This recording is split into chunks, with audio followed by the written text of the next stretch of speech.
This review is all about the Fitbit Charge 4 and using it for 6 months. So let's jump right into this review.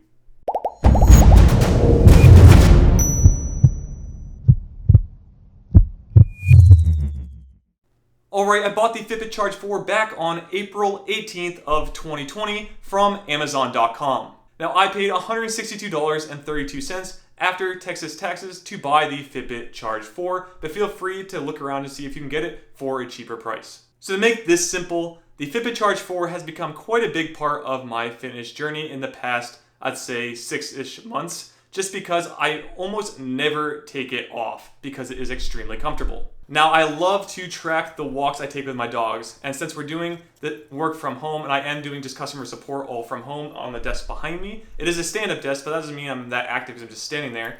I do love to take my lunch breaks, which I get an hour for, so I walk my dogs during my lunches, as well as I usually take them out right before dinner after work, so I love to just put on the walk and track it to see how far I go with them, as well as how many steps we may have taken. It's also helped me kind of learn the neighborhood in terms of how long it takes me to get around certain areas, just in case maybe I only have like 10 minutes to take them for a walk before dinner starts, so I kind of can map out a better route for myself to make sure I'm back in time. So I mentioned GPS, and I did some more testing, and here is a test I ran to see if the accuracy has improved at all, and what I think about it in terms of you doing your cardio with it. So for the first walk around the neighborhood, I walked 1.17 miles, it took me 18 minutes and 25 seconds, and I took 2,393 steps.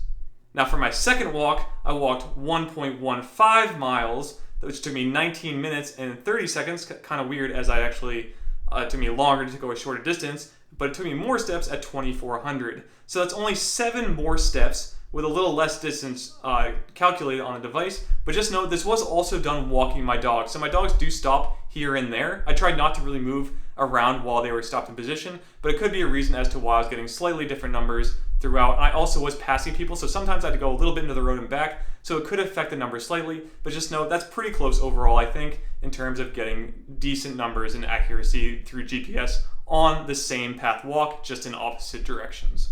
So for my last test, I decided to run the same exact path, the original direction, so it's the same one I did on the first attempt, and with this one, that run was 1.06 miles tracked via GPS, took me 8 minutes and only 1,236 steps. The steps being cut in half makes perfect sense as you're taking longer strides for the same amount of distance. However, the 1.06 miles is about 1/10 of a mile difference than my other one. So that's kind of where I'm seeing a problem with it. Like, I shouldn't be getting 1/10 of a mile difference for something that's only a mile in length. I think maybe the running couldn't calculate it as easily. I put up some images here, and you can see in my walks, it's much more jaggedy than I think it could track a little bit more in terms of exactly where I went because it's slower. But with the runs, I think it's trying to catch up to my positioning as I'm going along, making it a more straight line throughout and making the distance just a little bit shorter. So that's something I noticed, and as to why it could be a shorter distance. But just know you have to watch out for that when using the GPS. So for walks, it looks like it's pretty spot on, but then if you're doing a run, you might find that's a little off here and there. So now we're going to jump into what I don't like about the Fitbit Charge 4, going with the cons first this time. So my first con, and the one that made it to number 1 on my list, I believe, in my last video review, is that the Spotify is a joke. There's still no updates in adding any songs or playlists onto the device, just like you can with the Ionic and Pandora. And I think that should be something they look into adding into any device they get moving forward. I'm trying to get rid of taking a phone around with me because it sits in my pocket. I don't care to buy an armband or anything like that. So it sits in my pocket so I can listen to music or podcasts while doing my cardio-based activity. So please look into adding that into your next iteration of this device. My next con is that getting GPS set up when you go for a walk, run, or other activity can take 1 to 3 minutes, I've found, to actually have it connect to the GPS and satellite connection.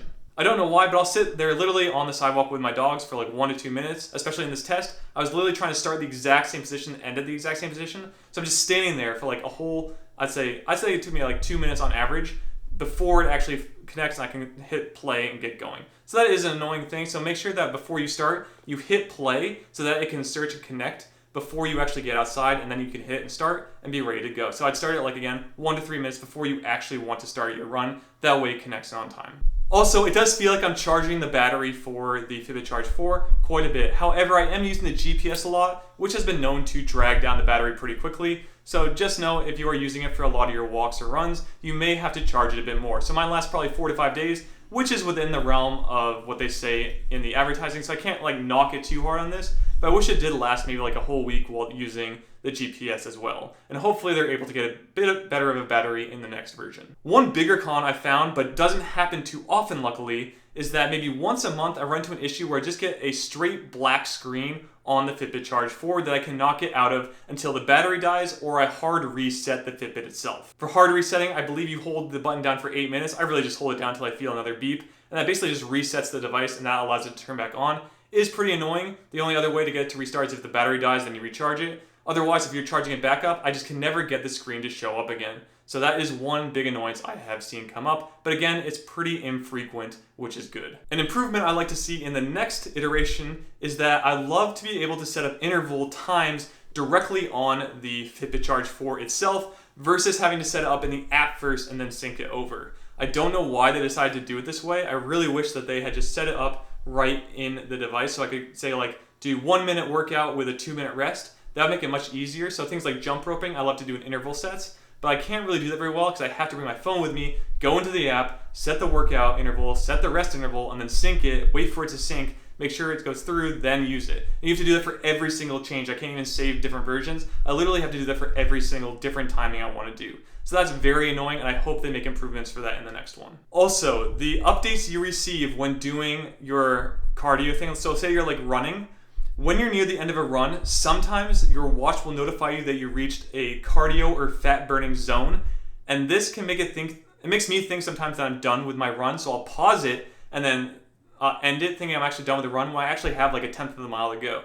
This doesn't always happen, but you go into different zones when you're running, depending on like how hard the run is. Maybe it's like really hard uphill, all of a sudden you go into a different zone, and it'll tell you that now you're in a fat burning zone or now you're in a cardio zone.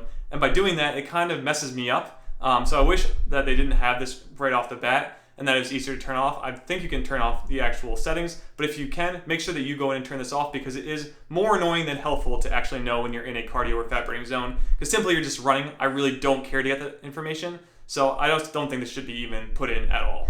And my last one, just turn off all the other notifications. They're all very annoying. I don't know why I need to get as many notifications as my phone gets on my watch. It's just more annoying, more distracting. I recommend just turning them off. That's a personal preference, but that is just a con for me and how many notifications you can get because you can set up like text notifications, calendar notifications, email notifications, pretty much any kind of notification you can like set up on this as well, and it's just super annoying, so just turn them off. Now, what I do like about the Fitbit Charge 4 after 6 months. It's very, very, very, very comfortable. I almost never take this thing off unless I have to charge it. And it's gone through a lot of beating. I mean, I've taken it camping with me. It's gone underwater, swimming, rivers. It's got a lot of dust on it. It can go through showers with soap, like a lot of different things. It can take quite a beating, and it's still going strong today. Looks pretty much brand new, so I have no complaints with it in terms of comfort and durability. The device is also pretty straightforward. So the UI and how you use it, so the user experience is pretty easy to use. I mean, you just turn it on, you just flip between different items you want.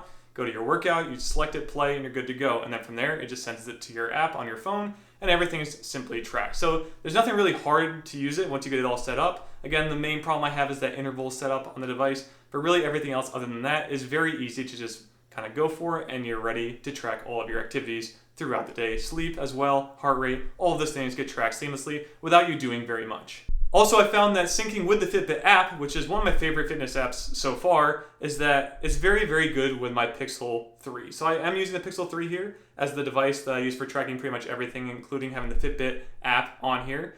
So when syncing, all I do is, again, I just track the device or the workout on my device, and then it just sends it over. As soon as I open the app, it tries to resync it, and I just have it so every time I open it, it resyncs. But just know it's very, very, very seamless, and I've had no problems with it so far. So that's about it. I do have some improvements I'd like to see in the next one, but this one will do for now. I'm going to keep it until I see the next good device come out. I may look into other devices for next year as well to test against it, but just know for now I will be using it up until I see something I think is better to purchase and test moving forward.